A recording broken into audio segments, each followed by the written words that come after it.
Welcome back to the Female Season podcast, where we embrace growth, confidence, and the journey of becoming our best selves together. Welcome back to my podcast. I'm so excited. I have a new episode, and this is all about when pain hides behind that smile of yours and why you shouldn't keep it in. Today's episode is one that I think we all need to hear, especially if you're the strong one, the one who keeps it together, the one who smiles through it all, even when your heart is breaking. We're talking about the silent weight so many of us carry. What happens when you hide your pain instead of facing it, processing it, and even admitting that it's there? So let me be real with y'all. For most of my life, I held things in. I didn't really talk about my pain, my disappointments, or even my fears. I've always felt like I had to be strong. So maybe because I had younger siblings and I felt like they were looking up to me, so I had to be this perfect role model. Maybe because I didn't want to burden anyone else. Or maybe because I thought nobody would really understand. Whatever the reason is, I learned to mask my pain, to smile, to function, to keep pushing. But here's the problem with that. What you don't express doesn't just disappear. It just gets heavier. It settles in your body, your habits, your relationships. You start to believe that this is just how I cope. When really you've never even been given the chance to feel safe enough to process what's hurting you. So I feel like we tell ourselves things like, it's fine, it could be worse, or I have to keep going. And maybe you do have to keep going, but that doesn't mean that you have to keep going alone or in silence. So hiding your pain doesn't, make you feel strong. It makes you feel invisible to the people who love you. They can't help what they can't see.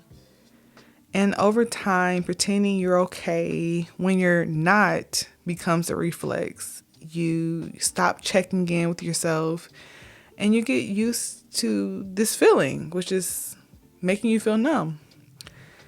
And I feel like that's not power, that's just survival. And we're meant to do more than just survive. I had to learn that there's a difference between being private and being emotionally repressed. And you can keep the circle small, but still let yourself feel. And this is, like I said, a lot of my episodes, I'm more so talking to myself. So this is something that I want to grow in. And I'm hoping that those that also need to grow in it can, really understand where I'm coming from with this. But, the question is where does it come from? Sometimes we've been doing things a certain way for so long that we don't even realize there's a better or healthier way.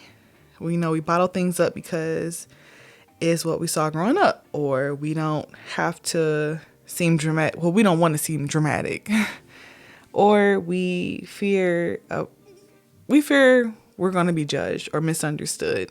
That's big for me. I've always felt like I was misunderstood a lot. So a lot of times I don't feel like being judged. A lot of times the moment you let someone in or you tell someone something, they're quick to judge you or they're quick to give you the worst advice ever. So a lot of times I rather just process everything on my own. But I think the truth is growth requires honesty, and that starts with being honest with yourself about how you're really feeling. And then just ask yourself, when is the last time I admitted I wasn't okay? Why am I so afraid to be vulnerable? And why or what do I gain from pretending? And I used to tell myself, me pretending that I'm okay is going to get me through the day. But the issue is, throughout the day, you're suppressing your emotions. And when I say you, I'm talking about me. And also at the end of the day, you are still left with all these emotions. Just because you're busy enough not to really focus doesn't mean that at the end of the day, when you're getting ready to go to bed or you're by yourself at some point, that you're not going to just feel everything or think of everything. It's going to come eventually. So you can't really suppress your emotions too long. it's important to process them. So here are a few ways I've learned to really release pain in a healthier way. I always talked about journaling. I think that's super important to write out your thoughts without judgment. Sometimes when I need to kind of just process everything, I can write it down. I think talking to someone safe, a friend, a therapist, a mentor, significant other, loved one, that's a perfect person that you can speak with. Anyone who holds space for you. And creative expression. So dancing, singing, painting, crying, whatever, your emotions need movement. So a lot of times I may listen to music, or I'm not a great painter or anything like that, but I know people who like to paint, and maybe you can just express yourself that way. Also, saying it out loud. Even if no one hears you, you hear yourself. You were never meant to really carry everything alone. You deserve room to feel, to fall apart a little, to heal. If you've been masking your pain because you feel like you have to, I want you to know you don't. You're allowed to break down and still be whole. You're allowed to rest and still be powerful, and you are definitely allowed to let it out and still be strong. I have one affirmation for you, which is just I honor my emotions, even the painful ones. I give myself permission to feel, to heal, and to be seen. And just take a deep breath.